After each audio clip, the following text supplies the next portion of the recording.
Assalamualaikum warahmatullahi wabarakatuh. Jumpa lagi bersama saya Ridwan Halik. Hari Senin tanggal 27 Juli 2020. Nah, hari ini kita sudah mendapatkan materi mengenai kesehatan mental. Nah, kesehatan mental, apa sih ini maksud kesehatan mental sebenarnya? Kesehatan mental yaitu tadi materi yang disampaikan kita ditunjukkan tentang narkoba, tentang bagaimana kita itu depresi.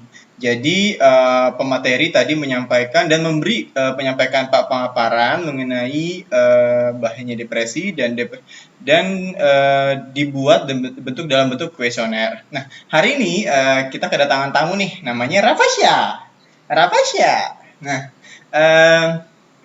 salah satu yang membuat materi ini sangat menarik yaitu pertama, materi depresi itu bisa menjadikan kita tahu apakah kita ini dalam kondisi stres ataukah tidak, ataukah gangguan kejiwaan atau tidak. Nah, penting kita mengetahui hal tersebut karena kalau misalnya kita tidak mengetahui hal tersebut nanti berujung pada kematian, kerusakan, misalnya kita membentuk sebuah kebijakan, kita membuat kebijakan yang salah, terus kita bisa membawa pengaruh yang buruk bagi lingkungan sekitar kita.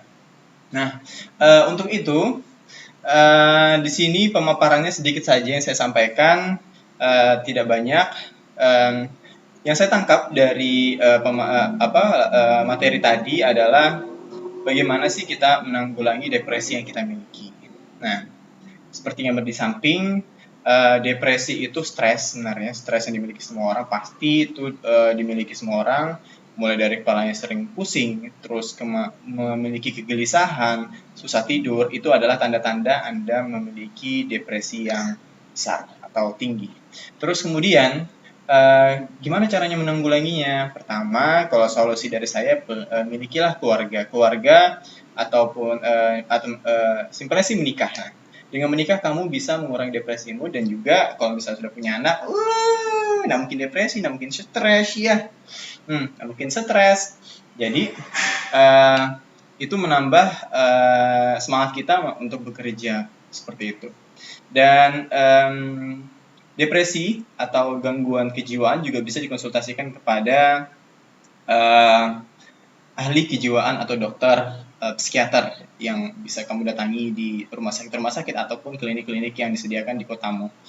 Fungsinya apa? Biar kita curhat dan dokter tersebut menemukan solusi yang baik buat kamu tuh apa. Nah, memang beberapa kasus kalau misalnya kita depresi sangat berat dan susah tidur, dokter akan memberikan kayak misalnya obat penenang dan itu tapi ingat ya, obat penenang itu sangat sulit untuk dikeluarkan oleh seorang dokter. Jadi tidak diperdagangkan jual bebas gitu, seperti itu. Nah, bagaimana cara menghilangkan depresi menurut saya untuk sebagai seorang ASN, aparatur sipil negara? Pertama, seperti saya bilang tadi, punya anak atau menikahlah, itu akan mengurangi depresi. Yang kedua, pertama, lakukan apa yang kalian senangi. Entah itu jalan-jalan, makan enak, itu bisa mengurangi depresi. Dan kalau misalnya sampai saat ini depresi tersebut tidak bisa hilang, gimana caranya? Konsultasi saja ke dokter. Memang agak membutuhkan biaya lebih mahal dibandingkan konsultasi kecelakaan atau apa, tapi itu baik buat kalian. Dan juga apa yang bisa saya terapkan sebagai dosen nanti, membuat kebijakan bagaimana kalau misalnya kita membuat tes psikotes ataupun STEM maba itu nanti memang direncanakan untuk Institut Teknologi Kalimantan dilakukan psikotes untuk kejiwaannya seperti apa, apakah anaknya melankolis ataupun tidak. Nah, itu bisa dites nanti. Itu saja yang bisa saya sampaikan, kurang lebih mohon maaf. Wassalamualaikum warahmatullahi wabarakatuh. Dadah, Rafasya, dadah.